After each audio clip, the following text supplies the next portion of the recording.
The views expressed on the Nova Society are those of the panelists and guests and do not necessarily reflect the views or opinions of the Phoenix Research Institute or any institution which any panel member is associated. Welcome back to the Nova Society, a space where dialogue deepens understanding and civic responsibility comes to life.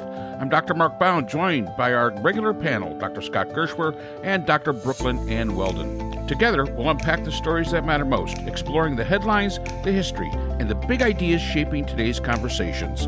Let's dive in and hear what the panel has for us today. Okay, Brooke, what do we got next? All righty, thank you. So today we have a question from Tonya. I think it's Tonya, not Tonya. I'm hoping I'm pronouncing your name correctly, who lives in Zephyrhills, Florida. And Tonya asks, I see that the GOP has lost another seat in an area that Trump won by double digits.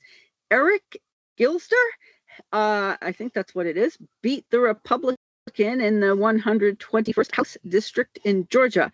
I know you were talking about the different Republican congresspeople possibly leaving early. Do you think this trend of special election success for the Democrats might continue if there is a mass exodus by Republican members? Might even the MTG district go Democrat? Oh, those are excellent questions, Tonya. Thank you for asking. I don't know about the MTG district. I don't know enough about Georgia. Mark Scott, what do you say? Well, so I mean, Zephyrhills? Zephyrhills, yes, just outside of Tampa. Right, outside of Tampa, Pasco County. Pasco County, yes.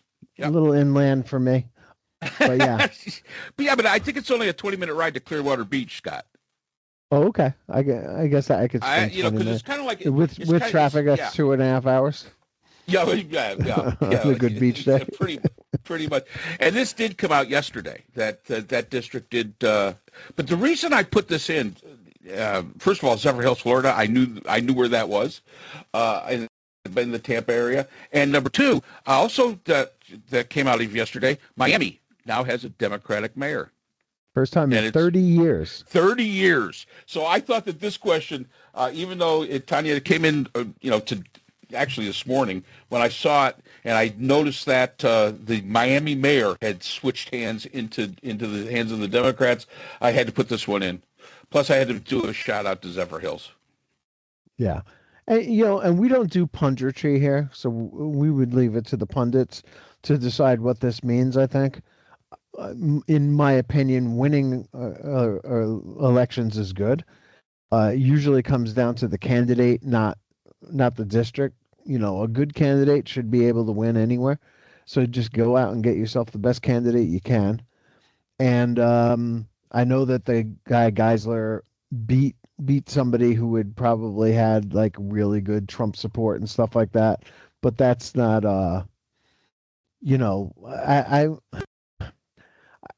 Again, at the risk of sounding like a pundit, I don't think that Trump has the coattails that he used to have because things aren't going all that well. Like even, I think something like 70% of Republicans say he's handling the economy badly. So it's not, he's not the same guy that he was. He held a rally last night in Pennsylvania in the Poconos, and I think it was like half the room maybe was attending it. It's not like the old days when he used to get really, really big crowds at rallies. I just don't think he has the cachet that he used to have. No, and the reason I found this interesting was, aside from the fact that, it's another flip, exactly. Trump won the 121st district, House district, that area by 12 points. Now, we talked about, last week we talked about some of the special elections that have gone, really the Democrats have overperformed, even if they haven't won. Like a district that Trump won by, say, 36 points, that Democrat maybe only won by 9, or that Republican only won by 9. That's a big shift. So, and again, not to sound like a pundit, but I mean, you got to look at some of this stuff and you got to say, ooh, I'm seeing a pattern here. It kind of hard to ignore it. And yeah, we are. And now Miami, same thing, 30 years since Miami's had a Democratic mayor. So there's got to be something to it. We will leave it to the pundits to make their predictions on what's happening. But I think when we start looking at these special elections, I think it's a very interesting phenomena that's happening. And I guess my only pundit thing would be, what's the one thing that is what's the thing that's the same here, and that is the Republicans and Trump. It's not going well, and the voters are tired of it. So yeah, I think this might continue. And if there is a mass exodus by the Republicans prior to their terms running out, I don't know what's going to happen. I mean, it could be very interesting. Well, I mean, I think what might be most interesting about that happening, and I think I read yesterday that like as many as 20 more members of Congress are thinking about quitting or not running for re-election. Is that what we've seen over the years is that when somebody quits the Republican Party and isn't running for election anymore, all of a sudden they start telling the truth. Amazing, isn't it? Yeah. And we've seen this time and time again. I remember Coker from Tennessee, when he did it. Marjorie Taylor Greene, of course, is now doing it. And you see people who no longer have fear of Trump because they're not interested in running again anyway, are now beginning to tell the truth about what they experienced during the Trump administration, why they lived in fear, what it was that Trump, what was the basis of Trump's hold on them. And we probably could get back to like a fairly normal reckoning of a despot, basically, who controlled with an iron fist his party, and that they've had enough of it, and they want to get their party back. But they can't run for office and do that because they fear the base. And this, like, what a wonderful thing it would be to have all these people who were lying to us all these years start telling us the truth. Yep. And whenever they talk about the violent lefties, the violent left, Marjorie Taylor Greene talked a lot of crap for 10 years. And she was never threatened by the lefties. Now that she's gone against Trump, there's death threats on her, death threats on her company, death threats on her children. That does say an awful lot about who really is the violence. And I got breaking news here, Scott. Breaking news. Mm-hmm. You're going to hate it. Pete Alonso has agreed to a 5-year, $155 million deal with the Baltimore Orioles. Wow. Wow. Yeah. Damn. That just took the conversation. I mean, sorry, Tonya, but that was big breaking news. I felt like Wolf Blitzer there for a moment. Oh no, I'm sorry. We're not. Sorry, Zephyrhills. We're not talking about the elections anymore. We're talking. This is my theory. All right. All right. He got Uncle Steve got his casino last week.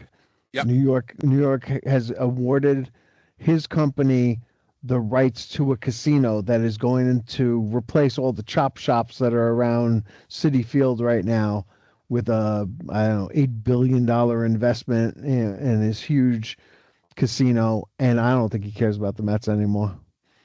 That's what this is saying to me. He's like, oh, the Mets served their purpose. I got my casino, and now that's my number one interest. I have no more interest in the Mets and investing in the Mets.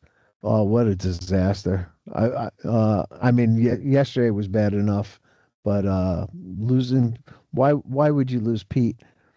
He gambled and he won. Pay the man his money. Did they even did they make him an offer at all? Was there any kind of offer? This comes from MLB, and it just says Pete Alonso has agreed to a 5-year, $155 million deal with the O's.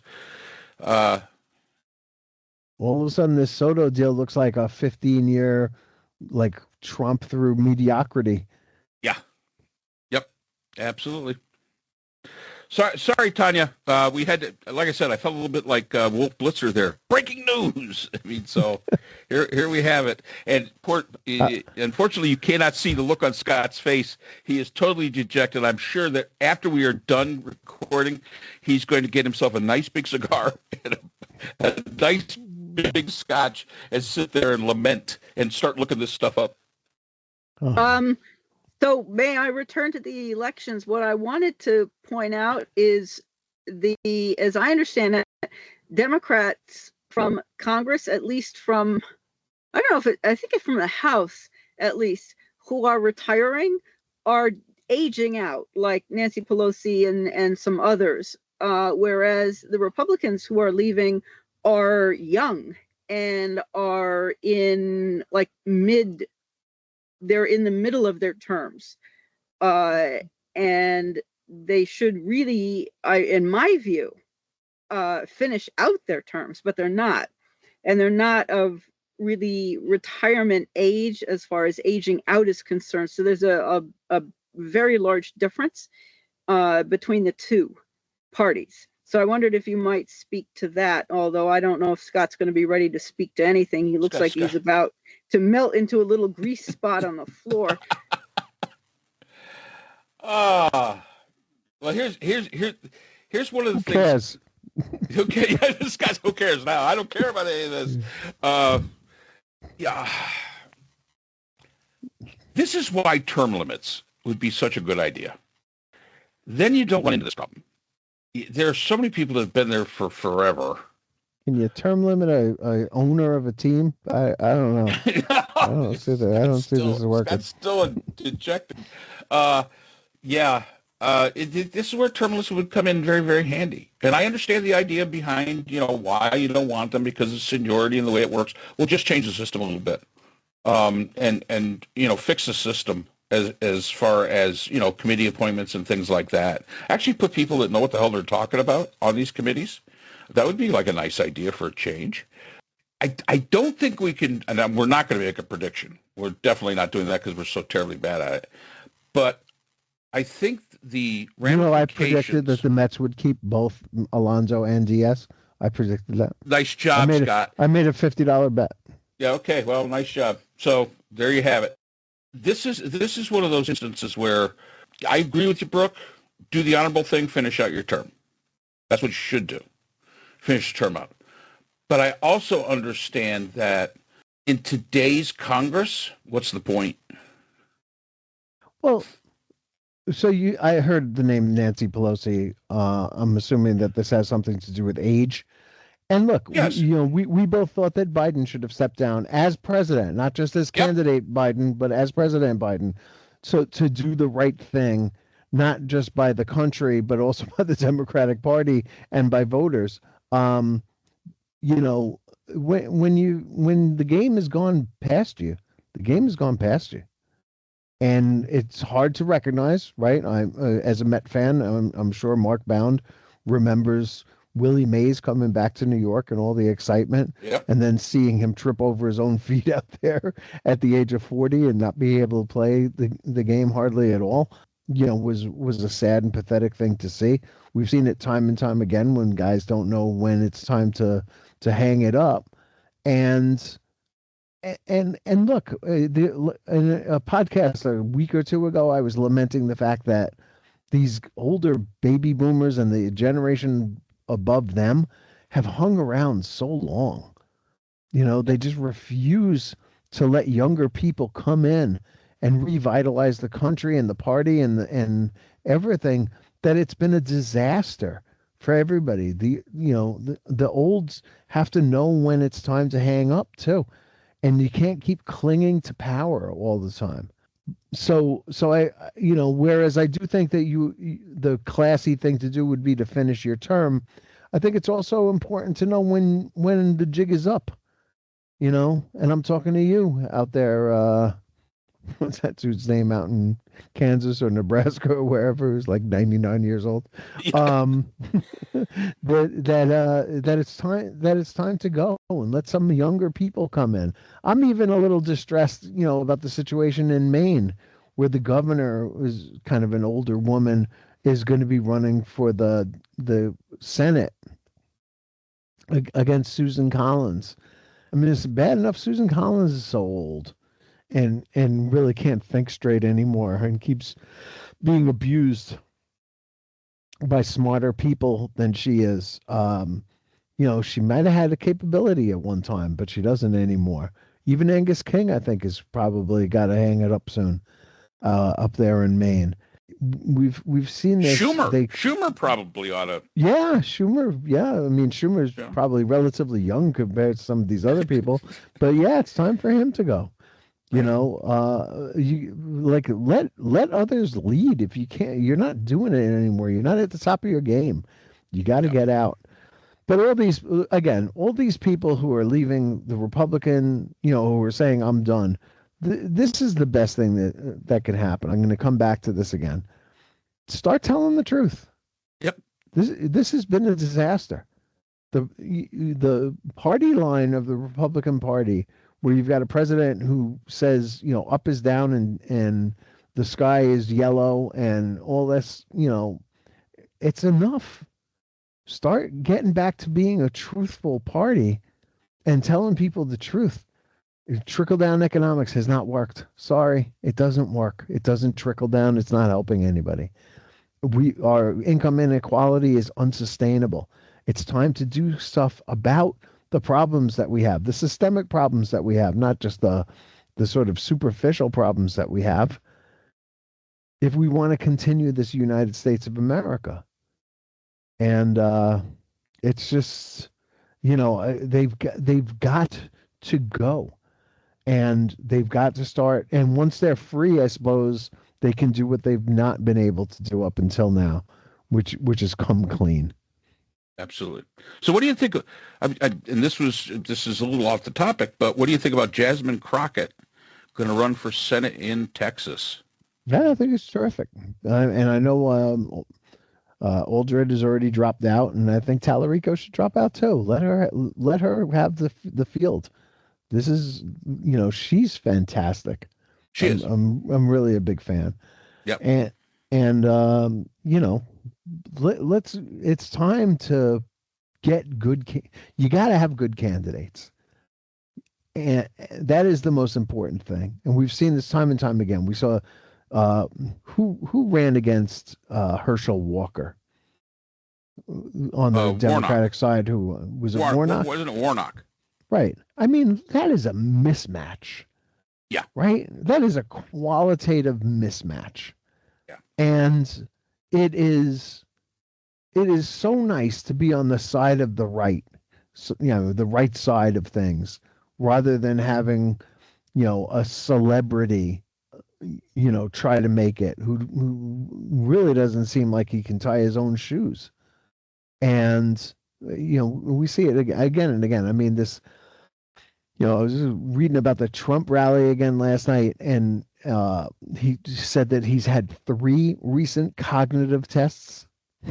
3, dude, obviously something's wrong with you, or they wouldn't keep sending you for these tests.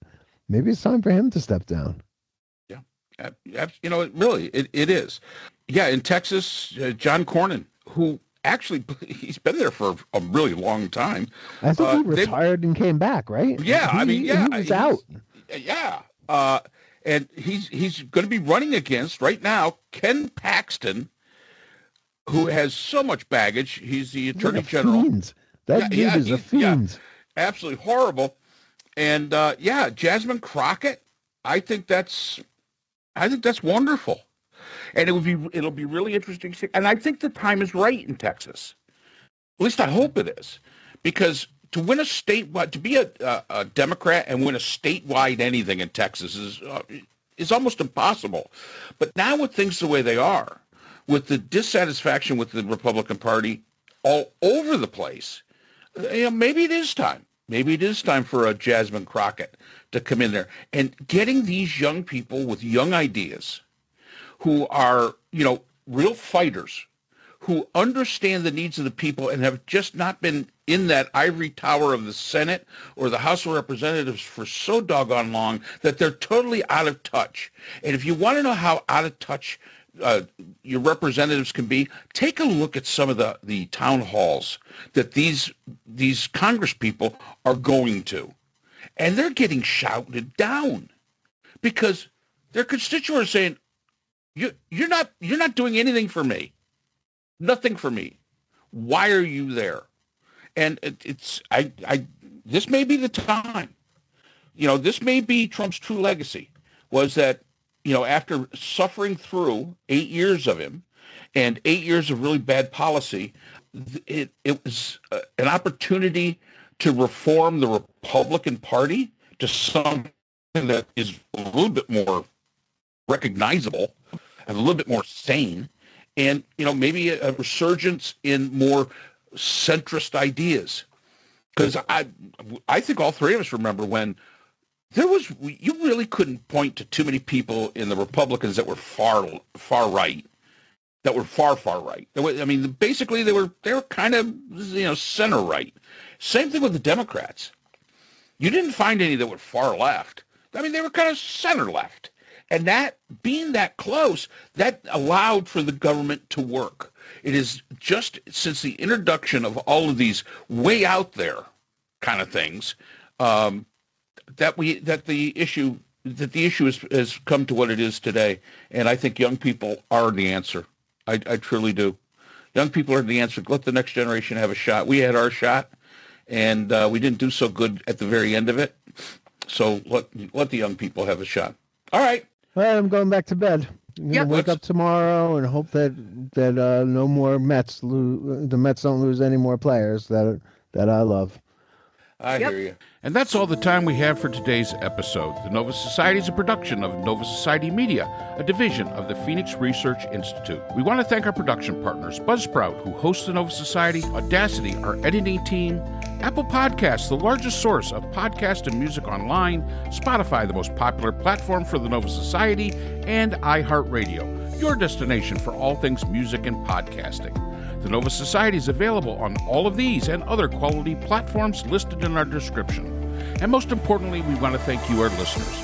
Without your support, the Nova Society could not be possible. If you haven't already, please consider subscribing on the platform of your choice. It's easy, it's free, and helps our channel grow. For questions or comments, you can reach us at nova.society.podcast@gmail.com. So on behalf of Dr. Brooklyn Ann Weldon, Dr. Scott Gershworth, and all of our production partners here at the Nova Society, I'm Dr. Mark Bound. Remember, the true power of society is knowledge. Thank you for listening, and we hope to see you again next time. We'd like to thank our sponsor for this episode, the Phoenix Research Group, an independent research consortium dedicated to providing solutions to social and political issues for NGOs and international government agencies. Through multidisciplinary, nonpartisan, and unbiased research, the Phoenix Research Group advances understanding and practical strategies for complex challenges. The Phoenix Research Group is a division of the Phoenix Research Institute, the producer of the Nova Society podcast.